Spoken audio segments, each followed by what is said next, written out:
What's up? You're listening to The Long Game, and I'm David, co-founder of Omniscient Digital. In this episode, we chat with Marc Thomas. Marc is currently a senior growth marketer at Podia. He previously held roles as head of growth at a marketing agency called Powered by Search and co-founded Dupol, a real-time survey startup. He currently publishes content and consults at positivehuman.co. In this conversation, we talk about his start as a magazine journalist working in music and how that all led to him joining tech. It has to do with him losing all of his clients in a single day. You have to hear about what he did when it happened. We also get into B2B marketing, of course, and a seemingly old age, often repeated adage that B2B marketing is boring. We have a couple things against this, but he shares his framework for how to think outside the box when producing marketing campaigns, including some real examples from his time at Podia. I walked away from this conversation with some new ideas and inspiration from Marc. I think you will too. Here's my conversation with Marc Thomas.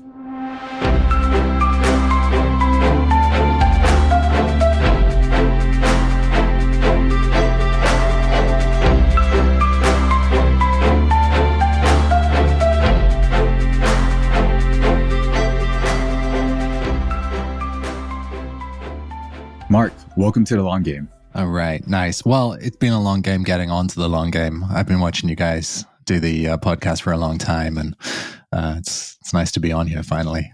Yeah, I mean, just kudos to you because we did get to catch up over a call, and then after it, I was checking out your site, Positive Human, and then you had a blog post about like, have me on your podcast, and it was this video that was, I think it was a music video that you made, and I was like, I gotta talk to this guy more and have him on a podcast. So it worked.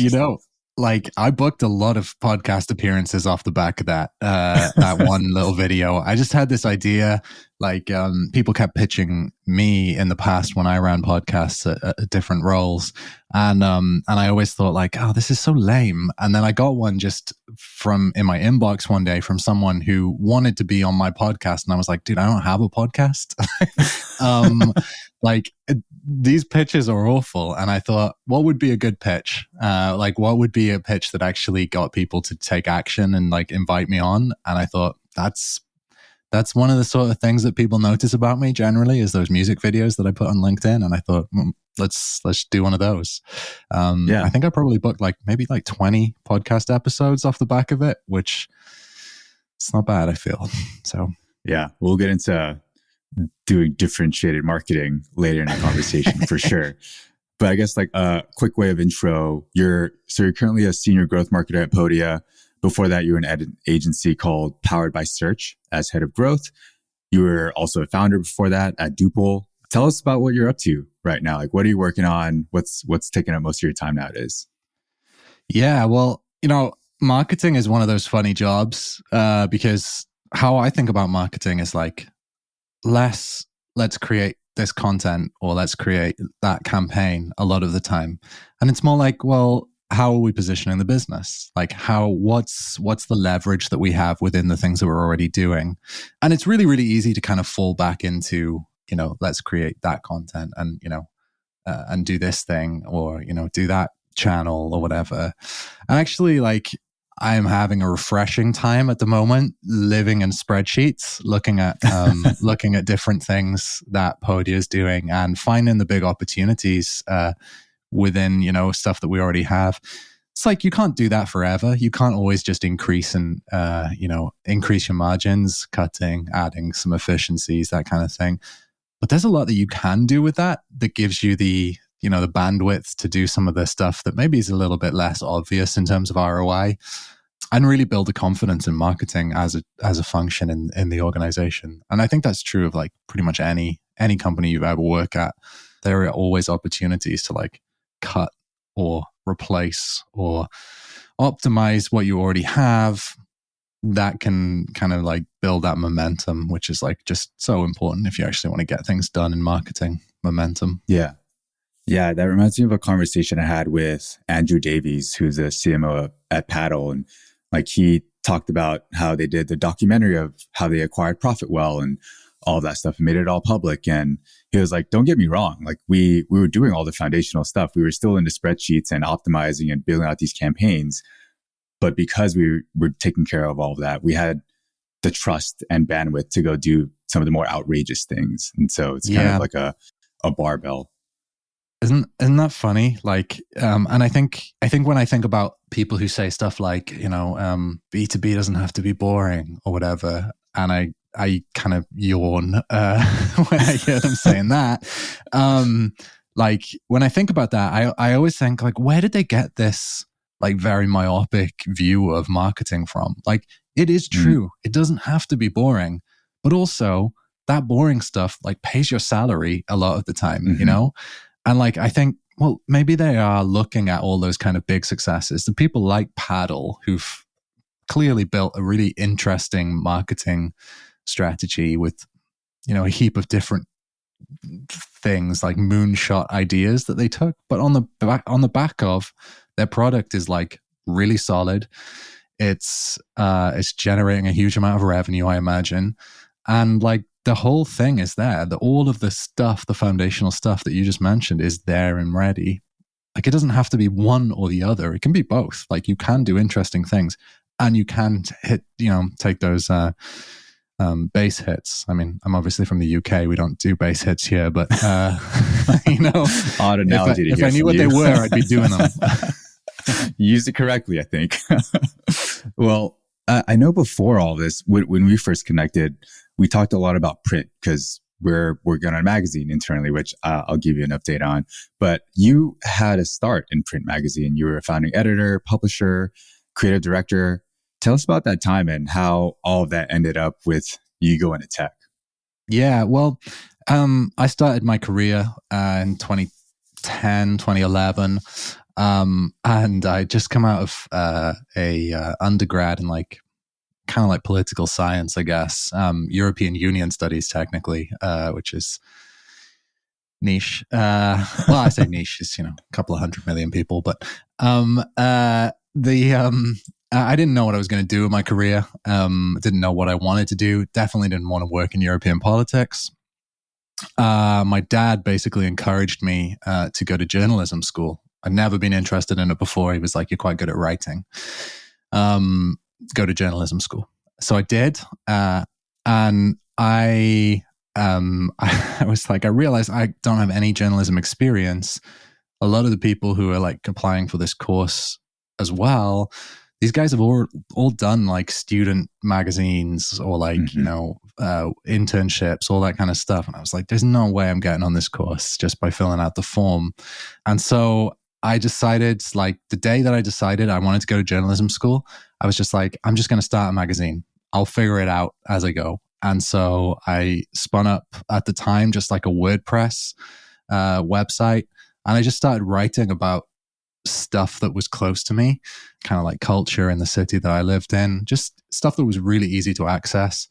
And I created a brand that people liked and wanted to be engaged with and writing for. And so I ended up like really quickly having a bunch of writers who were just working on this project for me to get into journalism school. And it worked. When I joined the program, like they frequently were like, "Oh, this is what Marc's done with Plastic Magazine," which is what it was called. And I really hit this wave of that was happening in journalism at the time, which is moving away from just being effectively a single channel journalist to a kind of like a multi-platform journalist, basically. So it's not just about being able to be a writer; it's also about knowing how to build the whole package of a feature. It's about being able to pitch it, write it, get the photos or the images for it, maybe do the audio for a radio package that goes along with that, or some video for the web, maybe even write the story for the web. And like, that's how I grew up, that kind of concept of like, well, I'll just make it. I'll just do it myself. I'd done like websites about rollerblading when I was a teenager, and like I'd been doing that. And so it came real natural to me. And when I left journalism school, everyone else went off to work at actual magazines, and I was like, I'm just gonna like do this, and I'll try and make it happen for other people's companies too. So I started pitching like universities and stuff like that, and saying like, let me make you a magazine. I'll interview everyone in your organization, and like we'll just put features together, and you'll have this real vibrant like portrait basically that lives on a website for you, and we can do a print edition as well. And people started doing it. It was great. And I worked as a freelance as well for like more traditional magazines, but mostly the work that I did was kind of writing profiles and building magazines for organizations. Effectively, yeah, content marketing, right? Yeah.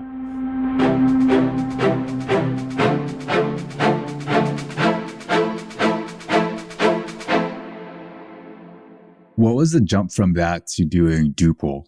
Well, I had one day where, for some reason, I'm still not sure what it was, I lost every single client that I had on the same day. I promise you, there is no scandal. Literally my worst nightmare. Yeah, and it was right before Christmas. And so I went from like having enough to pay my mortgage, well, not my mortgage, my rent, and like all my bills, and buy my family Christmas presents, to like, zero money. Game over. No tokens left. And I was freaking out. And I started basically just doing what like any sane person does in that situation, which is like just trying to make stuff happen, no matter what it is. And I started just calling people and saying like, hey, let's meet up for a coffee. Let's talk about the ideas that you're working on.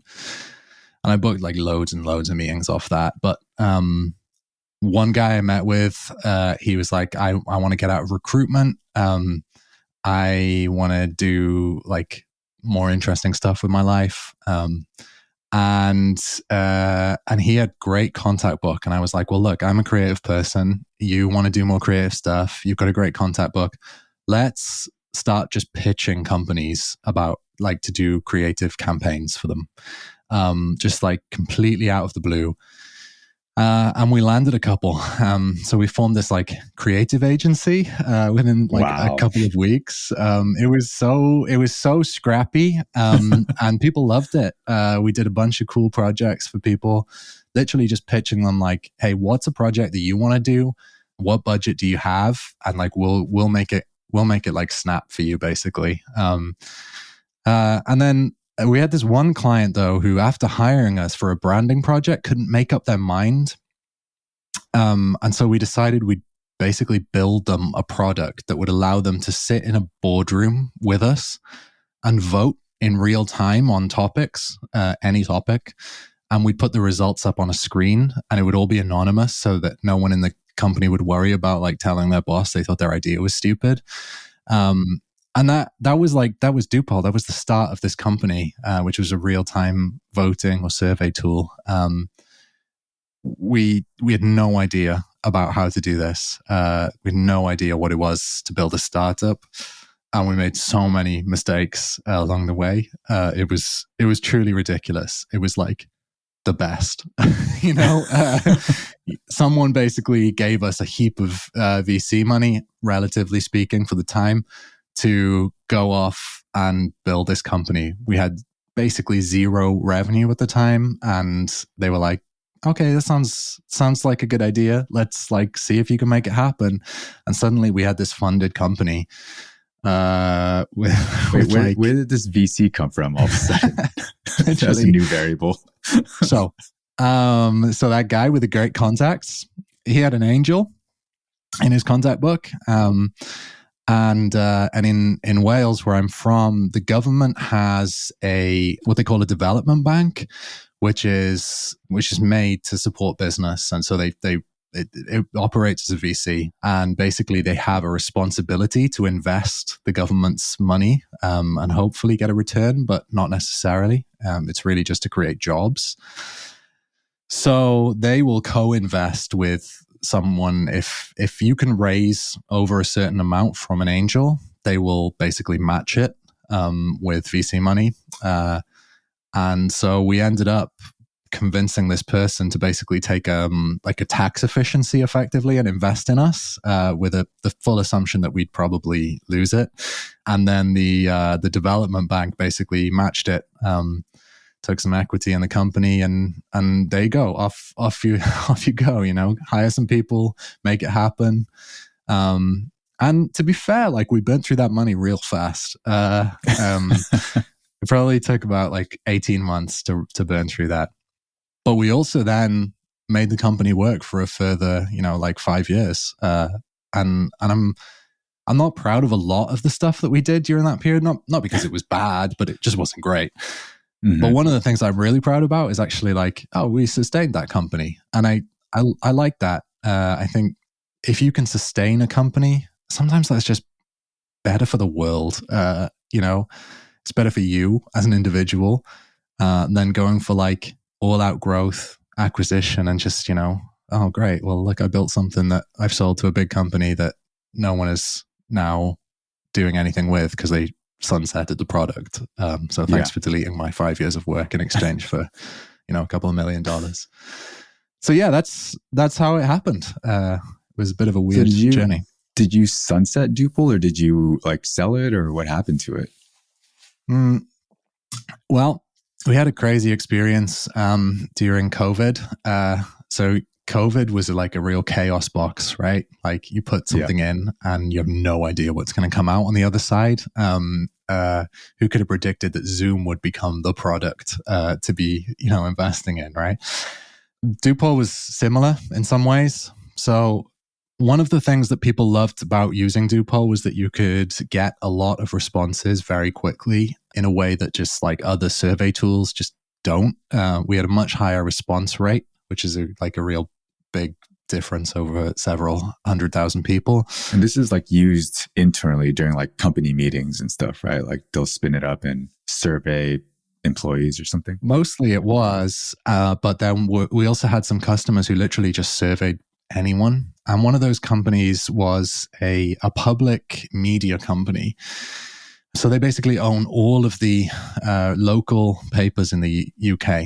So, think of any local paper. They basically own it. And they all operate from the same parent company. So this company had bought, or had trialed, I should say, a kind of license of Dupol on one of their properties for like a couple of sporting events. So rugby is huge in Wales, and they had done sort of live polling throughout the rugby games of the Welsh team, and they had great results. And we were working towards a kind of a big contract with them. The contract would probably have like paid our runway for another year. And we were like signed off basically at board level. And then COVID hit. Literally the day after the board meeting, we were like, Wales was really fast to lock down. Literally pretty quickly within the first couple of days of COVID becoming a national, kind of a news item. And because of that, this company was under pressure, and they decided to cut like all of their spending. So we were like dangling in the balance, trying to hold on to this like contract where there was no real paper in place. We were so naive. So we had this deal with them that was like going to lead to more business, but nothing on paper. And they wanted to do a survey on all of their properties about people's attitudes to lockdown. And we kind of viewed it as like, oh, this is the thing that lands us the deal. This is what gets us signed off. Whereas if we say no to this, we're just going to burn the bridge. And that's a huge deal. So we decided to take the risk, and we let them use Dupol basically free across all of their properties for this one survey. And we had like in the previous 5 years, like probably only 1 million respondents to things. And we went those 4 days from 1 million to 15 million respondents. We were a small team. At that time, we were only 3 people, one of whom was our developer. He got COVID really bad in like the first week. And subsequently, as our servers melted down under the pressure of all of those people and like having to re-engineer everything. He was trying to do it with COVID and basically falling asleep. Bless him. We spent I think like probably like 25K in those 4 days, which for us at the time was a lot of our cash flow. Yeah. Just trying to keep the app online. And because of the volume and we just hadn't been ready for that volume. The service kept crashing for everybody who was trying to use the product. And we looked really bad in front of this company. And suddenly they were just like, yeah, we're not going to use it. And we were left like literally holding the bag. I looked at it and I was like, wow. In some ways that was cool. That was like a roller coaster of a week. I've got PTSD from it, I'm sure. But it was cool. But like, I can't carry on doing that in my life. And over the next couple of months, I was like, I'm gonna have to like move on. I'm tired of running this company. So I took advantage of the furlough scheme that the government had at the time, and I furloughed myself. And my co-founder took over, and then I, during that time, went to look for something else, and that's when I joined Powered by Search, actually, which was very refreshing after a long time of COVID insanity for my company. So yeah, I really admired that decision because I can see myself in your shoes, and I probably, for whatever reason, would say like, oh, I'm just going to figure it out. I'm going to stick with it, and I have to suffer for the payoff. But I like that you made that decision and walk away and say, you know what, this isn't for me. This is not the life I want, or like, I don't need the stress. I'm going to move on to the next thing, which is admirable in its own way. Well, like the reality is, your life is relatively short. And you have to prioritize. Yeah. Like you can prioritize money, and that's fine. If you want to do that, that's absolutely legitimate, no judgment. Or you can prioritize like sanity or experience. And, at the time for me, I was my wife and I were expecting our second kid, and it was family really at that point. Like I remember literally crying into a lunchbox of sandwiches one day in my living room, just when my wife asked me how I was doing as I was leaving for work. It was just such a stressful period of my life. And I thought, I'm going to have another kid now. It's realistically going to be like probably 5 years before I can like exit this company, if I ever do. What do I want to do with that 5 years? Like, how do I want to live it? And I just decided it's not with this constant stress and like crying into sandwiches. So I moved on. But equally, if we hadn't been expecting our kid, maybe it could have gone a different way. Maybe I'd still be running the company. There's a parallel universe out there where you are. Right. Yeah. There's a lot of wet sandwiches out there.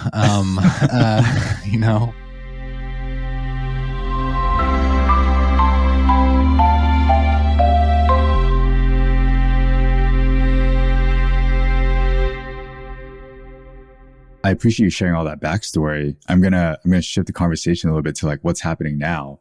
So you're working on Positive Human, which for the listeners is positivehuman.co. You call it a zine. Yeah. What are you hoping to do with Positive Human? Like, because there's videos, there's content, there's resources, some paid. Would love to hear more about your vision for that, or what you're building there. Yeah. Well, at Podia, obviously, we make a product that is for people to do what I'm doing now, which is have a job and also, build an audience, sell some products, email your newsletter. One of the things that I do think about marketing a SaaS product is like, you should probably find a way to use it if you can. It's not always going to be possible for people. Like if I'm marketing a tool for like medical people, I'm not just going to operate on someone just to be good at product marketing. But for Podia, it's possible. I thought to myself, look, I will use this product I had been a Podia user prior to this, but I was like, now I can like really invest in this, because it's not just about me kind of, building a newsletter, which is cool, obviously. But it's also about like me being able to develop like career capital. So showing how I think about things, and the style that I operate in, which I think is quite different. I'm basically doing that publicly and consistently. So that's one thing I'm trying to do there, is like set out the stall basically for my career. The other thing is, frankly, I want to have more money. And I'm being able to, again, like in that career capital vein, like I think being a person who is publicly known for a specific worldview is a great way to increase your market value, which is something I'm trying to do. But also, like, selling products in the meantime is great. Like, it's a means to an end for me. And so there's that. Philosophically, I think there's also an angle here, which is that, like, frankly, I think a lot of what we talk about in marketing circles is just like voodoo. It doesn't work necessarily. It's based in like just hearsay, not reality. A lot of the people who are talking about it have never done it.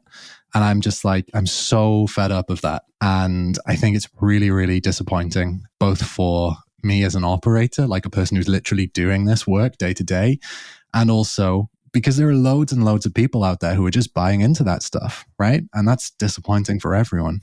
What are examples? So you don't need to call anyone out or roast them publicly, but what are examples of what people are saying that don't work, or like things that they're saying that aren't actually, they're not practicing? Yeah, I mean, like, just so much. I can't, like, there are specific examples. So, like, some that are really pedestrian. For example, I was just talking about benchmarking today. I saw that, and I really think benchmarking is one of those things where it's just like, it's just kind of like mental masturbation, isn't it? It feels nice, but ultimately pretty shallow. And there's like stuff like A/B testing. I'm clipping that you're going to see that clip on LinkedIn. Yeah. There's the old Woody Allen quote, which I also love, which is, "Don't know masturbation. It's sex with someone I love." They're like A/B testing, hey, you should test it to see if that's a good idea or not. Well, like, should I? Is that really like what I should waste my time on? And then like the thing that really got me started on this kind of whole message was people talking about dark social and the dark funnel, and, attribution doesn't work, or like this doesn't work, or this thing doesn't work. And I'm like, well, okay, that's nice, agency owner, with a backwards baseball cap on, talking into a microphone like this. You know who I'm talking about.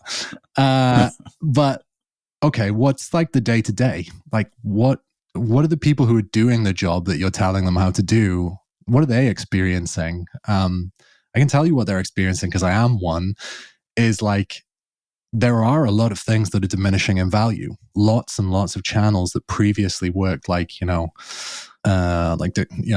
work brilliantly. They are diminishing in value for a number of different reasons. For example, like privacy focused changes, like legislation, software changes, analytics is going away is changing quite significantly and is a pain now. There's all sorts of things. Market saturation. We talked about VC earlier. VCs are just literally flooding the market with, commoditized content. AI obviously is a big one. All of these things are happening. Now the question is, what the heck do I do about that? I can't just go on doing what I'm doing, but also, and this is what I learned at Dupol, like, I know it's not working. What the heck am I going to do?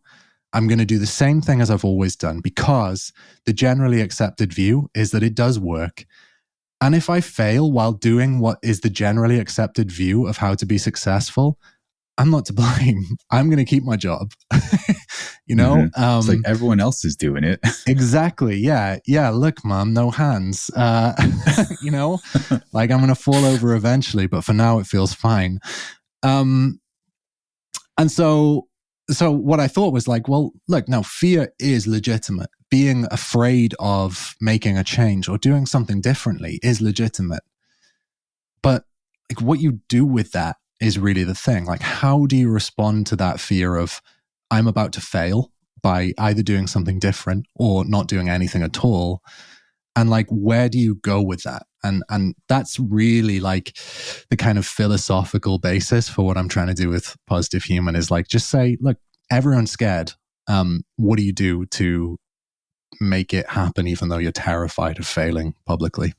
Yeah, I want to dig into that. And maybe before that, I kind of want to connect it to something I just heard recently. There was an interview with Toby, I think Lutke is his, how do you pronounce his last name? The founder of Shopify. Oh yeah, Lutke. And Lutke, he had an interview on the Knowledge Project with Shane Parrish, and he was shitting on best practices. And I was like, I thought I was the only one saying this to people, but he was like saying it's a euphemism for just do what everyone else is doing. Mm-hmm. And it's kind of reverting to the mean, kind of like what you're saying about benchmarks, like it's like masturbating, but doesn't really get you anywhere. Like, great, I know a benchmark.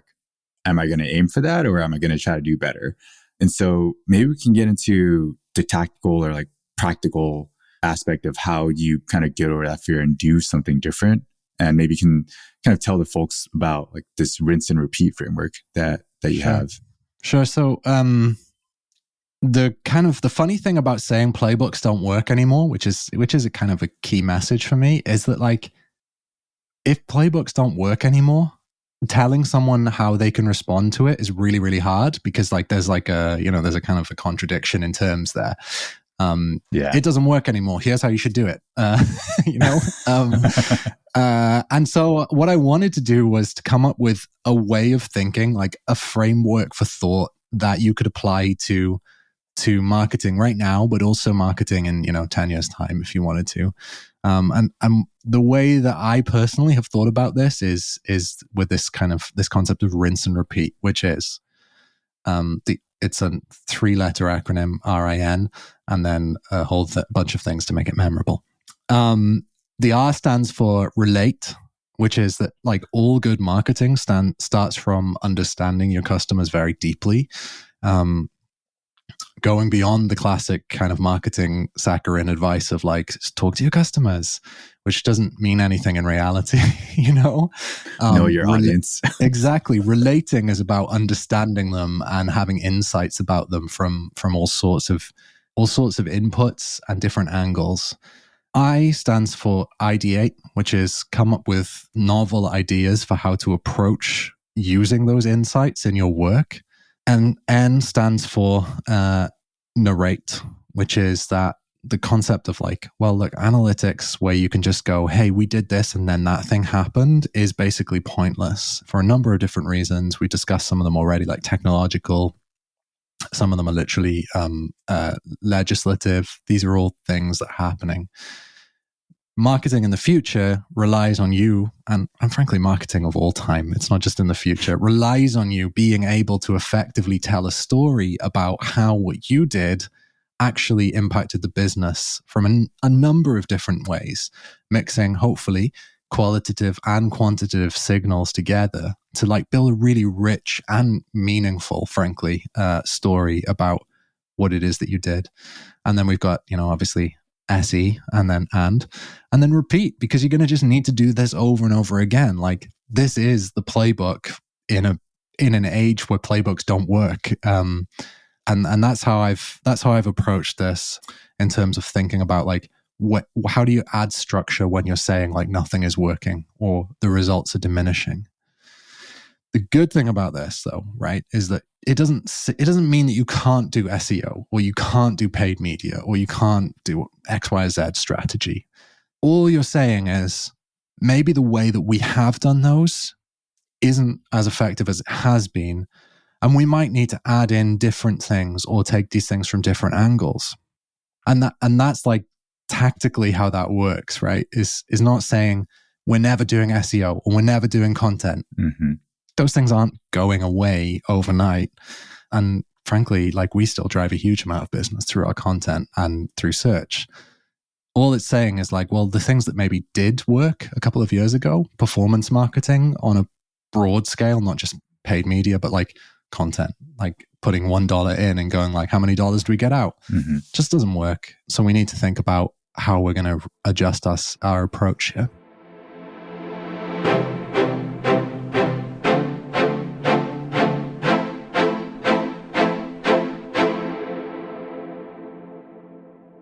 Is there an example you can share, maybe whether it be Podia or like Powered by Search, where you did something, where you implemented that, maybe before you came up with the framework itself, but an example of how you did something different? Yeah, sure. Well, I can share a couple of different things. I'll share one like wild story. Well, I think it's pretty wild. And then I can share like a more commonplace story. So the wild story is we do a huge amount of customer research at Podia. Like it's really been a core driver for us in terms of our marketing. It's one of the reasons I joined the company, because I knew that would be the case, and I believe very deeply in that. And when we do those research exercises, we try to pull out insights, as I said. One of the things that we learned is that because we appeal to a very wide range of people, basically anyone who could have something to teach or share online, so effectively anyone, we have like a really broad audience to hit with our message. That's a marketing problem. Is like, where the heck do you go first to share this information? Like, you can't target, you can target everyone, and maybe you should be targeting everyone with your paid media, but like it's not just the same as going like, oh, I'm trying to speak to medical professionals. I don't know why I've latched onto medical professionals today, but medical professionals in Arizona who are above the age of 45, like, which was classic performance marketing sort of thing. So that was like one insight that we had, but also we had this other insight about that, which is that large numbers of our audience who already use the product and like it, crucially, have their own large niche audiences who look up to them. And so we took this concept and we were like, well, actually, what that says is that we could get undervalued channel like visibility. It's like an arbitrage there of like, well, nobody wants to buy this stuff because they don't know it exists, but these people have huge niche audiences and we're trying to reach them. And then we also had this other insight, and this is going somewhere, stick with me.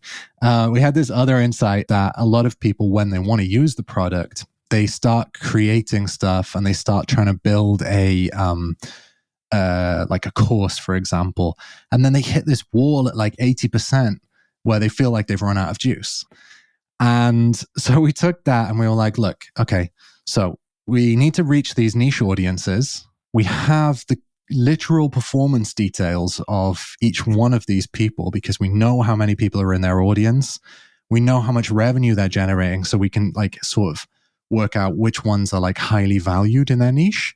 We have their contact details. They know us. They like us. They trust us.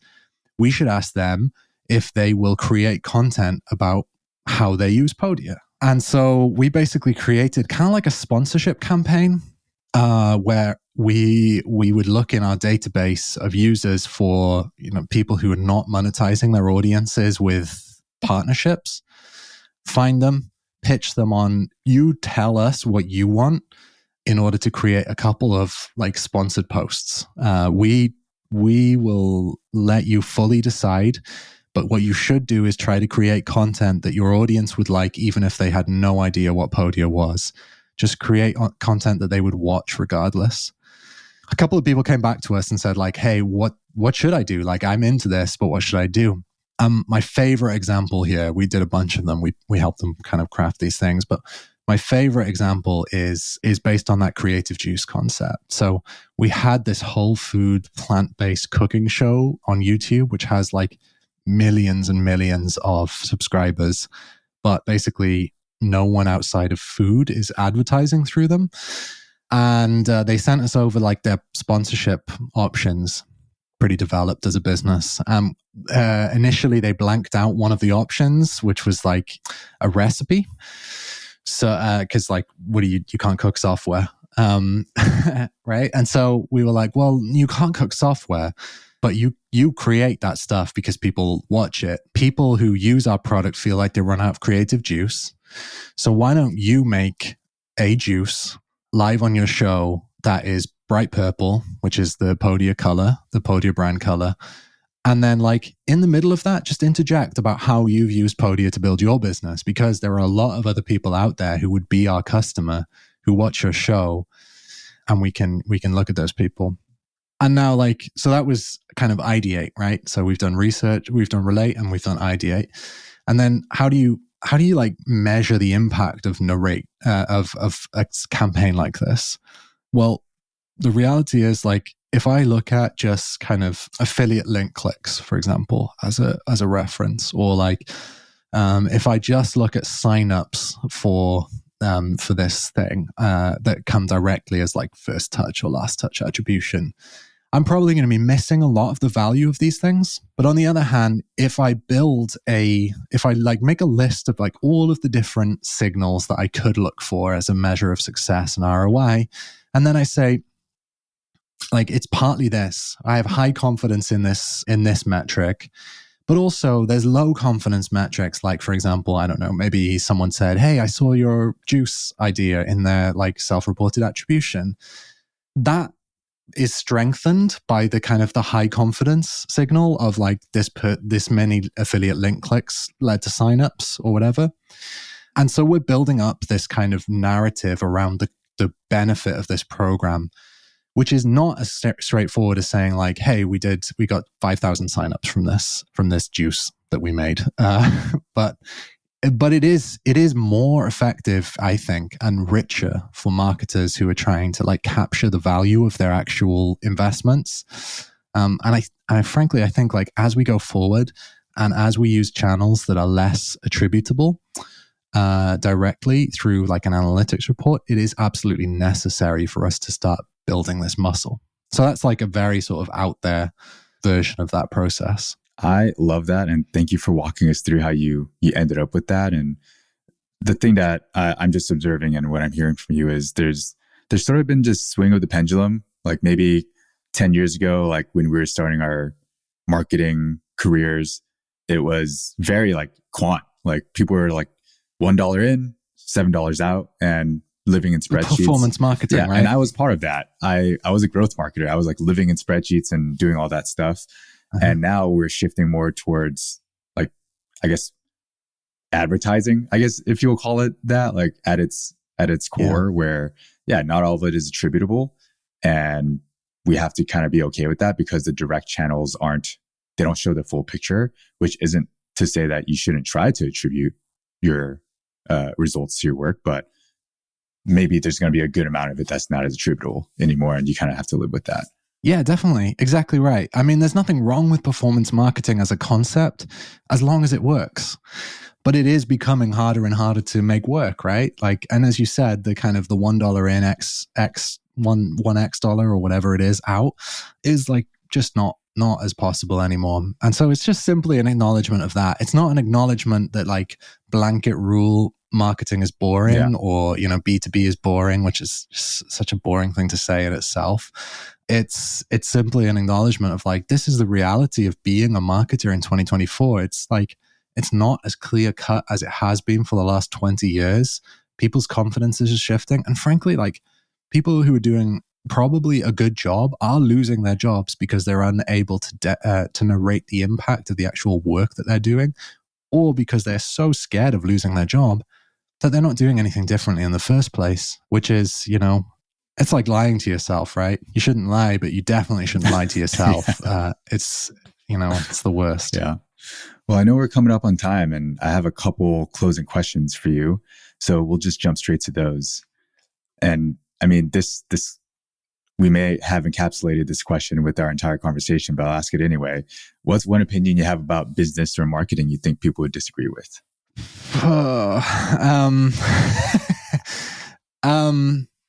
Okay. Let's broadly, very broad.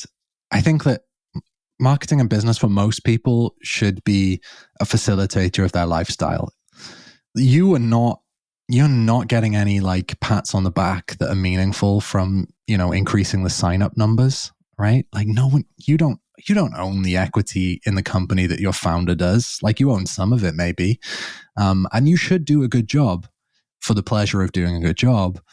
But also, you should do a good job for the direct reward of being paid, because being paid allows you to do whatever you want. And I feel that a lot of people lose sight of that. I've definitely lost sight of that in the past, right? Like trying to become, a turbo capitalist and like build value so that I can sell it. And I feel like a lot of us still live there. So I think what's important is, if your job is not serving you, stop serving your job. Like, just do something different. Don't follow your passion in life necessarily. Just get the money, get it sorted, but build a life that you can actually enjoy living. I think that's probably what I'd say. Yeah. What I'm hearing is there's also like the necessary decoupling of your job from the rest of your life. Like, it doesn't need to encapsulate everything in your life or like be the main driver of happiness and fulfillment. Yeah, for sure. Yeah. What's one impactful piece of advice you've been given? I tell you what, I worked with, some people listening might be familiar with him. I worked with Louis Grenier, who is the guy who does Everyone Hates Marketers. I like Louis a lot. I know him okay amount now, and he still scares the life out of me sometimes. But I think like one of the things that kind of Louis encouraged me to do, it's not kind of repeatable advice, but it is replicable. Often I would say something to him when he asked me a question, and he would say, "I don't believe you."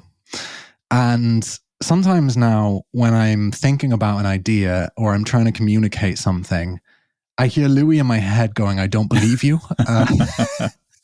And I'm left going, "Oh, maybe I don't believe me. What do I actually believe?" And I think saying to yourself, "I don't believe you," is actually quite a helpful way to go about your life, because it really makes you question, what do you actually think? Like, can you validate what you're saying as true? That is really effective advice on an ongoing basis in all areas of your life. I love that. I haven't heard of that one before, but I'll ask myself it the next time I have an idea of a thought. Yeah. I don't believe you, David. What's one book you'd recommend more people read? I thought you might ask. So this one, it's called Feck Perfection by James Victore. And James Victore is a printmaker or an illustrator, maybe. I don't know how he describes himself. But he has this idea, which is the key idea of this book is the things that make you weird as a kid make you great as an adult. And I deeply believe in that. The stuff that you were interested in and make you kind of quirky as a child are the things that later on become your, like, the defining elements of your personality. And ultimately, it's you contribute to the world. You contribute to your job, your family, your society from that place of like weirdness. And so this book is great because it's, well, firstly, it looks great. I don't know if you can see this. It's like all sorts of different prints that he's done. And that's awesome. Each one comes with like a little essay about the specifics. And if you're like, if you're struggling in your kind of like, who the heck am I, area of your life, which is pretty defining, I think that's a great book to read because it helps you to kind of get out of that. Like, oh, I am Marc, a marketer who's, climbing a corporate ladder. Well, actually, I'm not. Like, that's who I've told myself I'm going to be, but like, that's not who I am really. And it's a good way to think about it. And his concept is like, you're not going to get it right, but that's okay, which really fits in with this like punk worldview, which I have, which is just like, who cares? Like, let's just do it. And we'll figure out the details as we go. We're going to make some mistakes, but we shouldn't be scared, stupid, to like not move and do things in our lives. I love that. Thanks for that recommendation. Last question here is, where can people find you on the internet?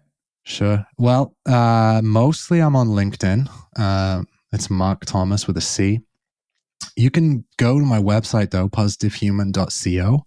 And if you subscribe to my newsletter, I will send you a gift. Oh. It's not a big gift, but it is a nice one. And it'll help you out in your career.